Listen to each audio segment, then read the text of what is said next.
Viewers, welcome to my YouTube channel Nandini kitchen recipe. আজ আমি আপনাদের সঙ্গে শেয়ার করব গাজরের পাকোড়া। গাজরের পাকোড়া অনেক ক্রিস্পি হয় আর তৈরি করাও অনেক সহজ। চলুন দেখে নিই গাজরের পাকোড়া।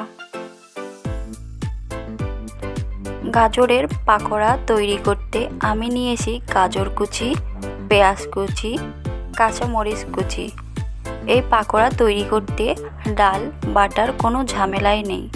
এখন আমি আগে থেকে ভিজিয়ে রাখা ডাল নিয়ে নেব। আমি এখানে খেসারির ডাল নিয়েছি। খেসারির ডাল দিয়েই গাজরের পাকোড়া বেশি মুসমুসে হয়।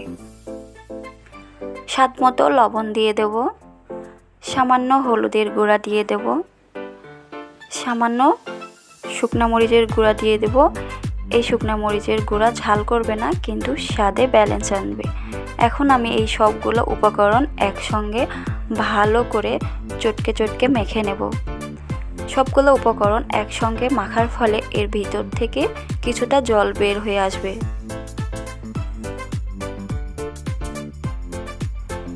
এখন কিছুটা চালের গুঁড়ো দিয়ে দেব। এরপর 1 চামচ ময়দা দিয়ে দেব। ময়দা দেওয়ার পর ভালো করে মেখে নেব।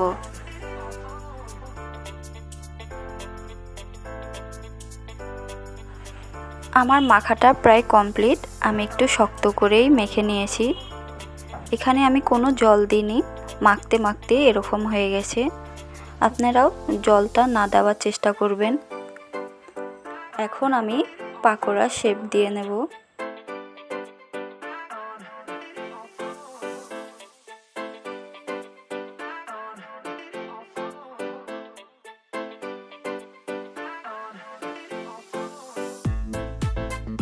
পাকোড়া শেপ দেওয়া হয়ে গেছে। এখন একটা কড়াইয়ে তেল গরম করে পাকোড়া দিয়ে দেব। পাকোড়াগুলো দেওয়া হয়ে গেলে হালকা আছে এপাশ ওপাশ উল্টে পাল্টে গোল্ডেন ব্রাউন কালার করে ভেজে তুলে নেব।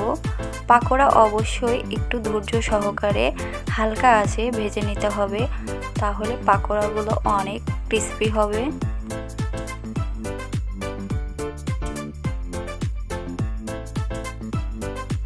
পাকোড়া ভাজা হয়ে গেছে, এখন তুলে নেব।